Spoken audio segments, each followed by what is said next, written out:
Hi everyone, so today we're going to talk about how to find a university, but more than that, how to find the perfect university for you.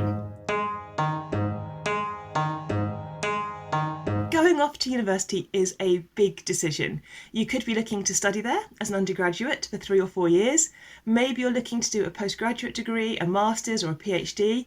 If you do a PhD after your degree, you could be at the same university for 7 or 8 years. Now that is a long time of anybody's life, and it means you need to make a really careful, considered decision when picking which university you want to go to. I'm a lecturer based in the UK, so I work at a UK university and I specialise in physics.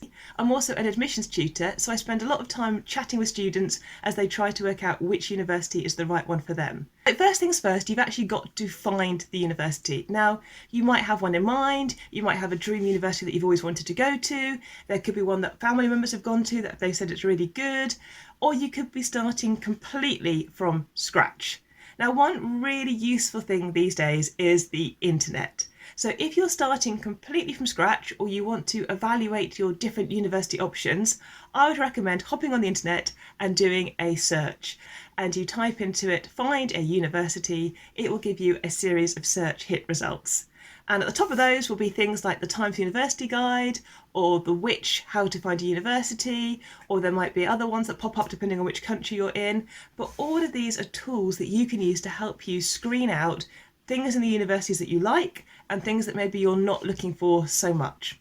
So for some people, it might be really important to you that you are in a particular location in the country. So when I was looking for universities outside a 2-hour drive from where I lived. Equally, I didn't want to be really more than 3 or 4 hours away because I wanted to be able to nip back for weekends. So that kind of set for me a search radius, I guess, and then I was looking for universities within that zone.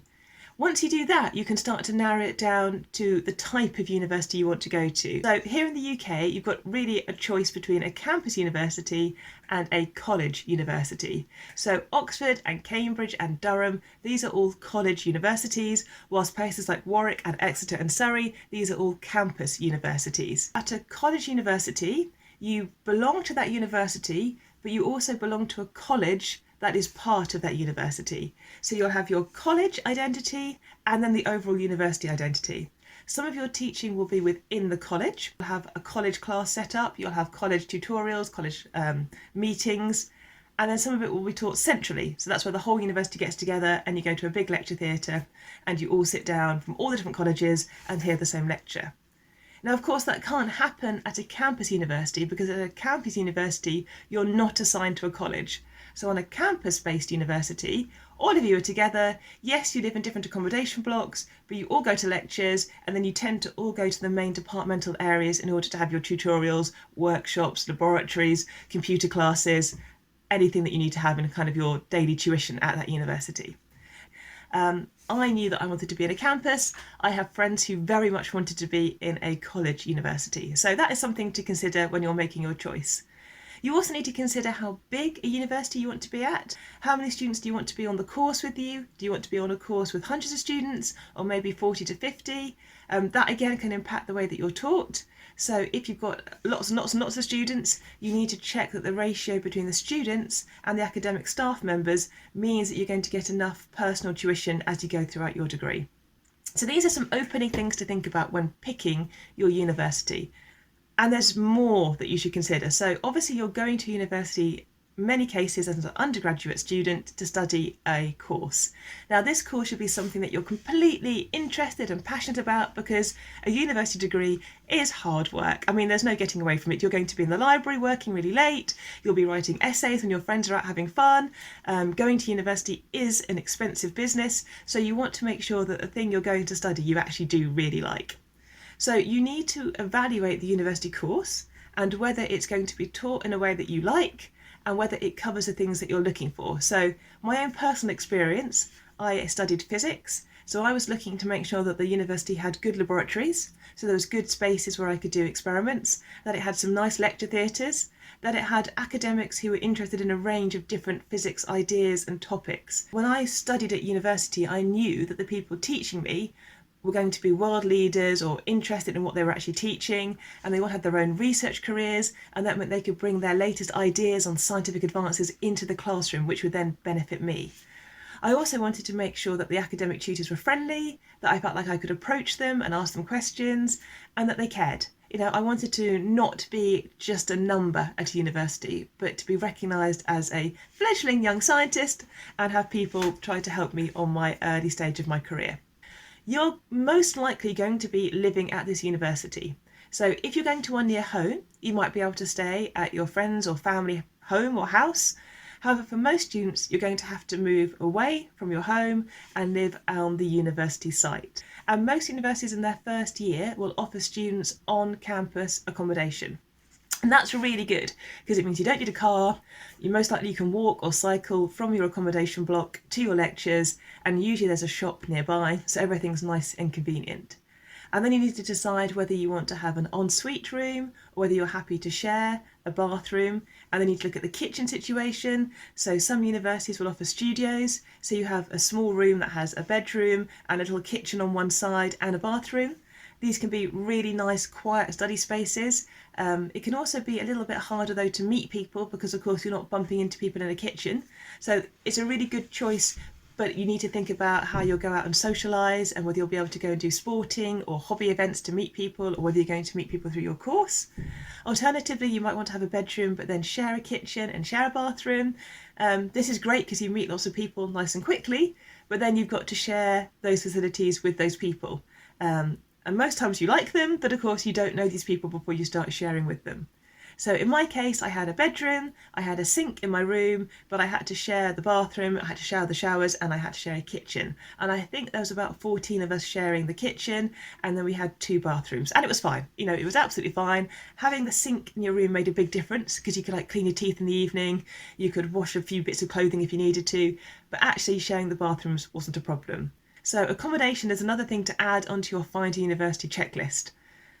You also need to think about what you're going to do in terms of relaxation, having fun. Do you want to go out partying? Are you looking to go to the union every night? Do you want to go out and do sporting activities? Are you looking to have lots of particular hobbies? Do you play a music instrument and is that important to you to continue?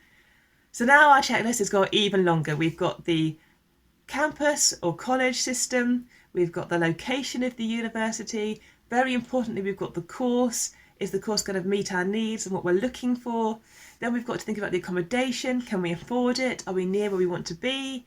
Has it got the facilities for sports if we're particularly keen on a sport? Are there nice facilities for hobbies?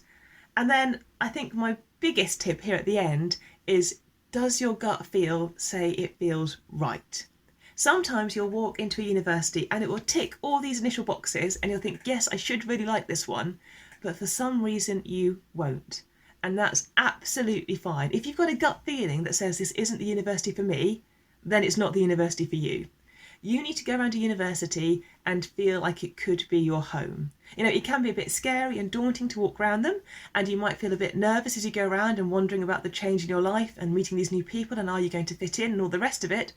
That's absolutely fine, but underneath all of those emotions, you've got to feel comfortable walking around that university. So there's a lot of things to think about when finding a university, and we've done this mainly from the perspective of an undergraduate student. So the first time you go off to university, the transition from doing your A-level or your baccalaureate or your BTEC and then going into a university system. But of course you might be transitioning from your first degree, your undergraduate degree, into your master's degree, or maybe you're looking for a PhD. So in a couple of weeks' time we're going to do a video about how to find a PhD. But for today, the key points are, if you're looking to find a university, use the internet, use the search engine tools, use the available lists in the country that you happen to be in that will give you all the various facts on the university, the size of the university, how all the courses are rated that year, how many people have gone on to have further work, how many people have gone on to do further study. So use that as a kind of a starter for 10. Don't let friends or family pull you in a certain direction. Just because your great uncle went to a particular university doesn't mean you have to go to that university. Going to university is a very personal choice. It is an expensive proposition to go, so you do need to make sure that you're making the choice that is right for you. And in order to apply to a UK university, you need to go through the UCAS system. And it can be a bit confusing, and there's lots of steps. And so I see it from the perspective of an admissions tutor. However, I've also been through it myself as a student. And so in next week's video, we're going to cover the admissions process, how you need to put in various bits and pieces to get yourself from the start of the UCAS process all the way to the end, and things to think about at each stage. So if you're about to start making a UCAS application, or you're in the middle of one and you're going to get to the next deadline, and you're wondering how you make these decisions as you go through the UCAS process, maybe you've got stuck writing your personal statement, maybe you don't even know what a personal statement is and you're wondering how it fits into this whole UCAS process and how you get into a university. Come back next week, and next week we'll go from start to finish of the UCAS application process for a UK university. But I hope those tips helped with your search to find a university and to make sure that you're finding a perfect university for you. As I said, I'm Caroline. I am a lecturer in the physics department at a UK university. Do subscribe. These videos are going to be a whole range of topics, all related to students, education, university, career pathways, interview techniques, PhDs, getting your first postdoc, landing your dream job as a lecturer, or venturing out into the world of work. So if any of that appeals, subscribe, and I'll see you next Thursday. Bye!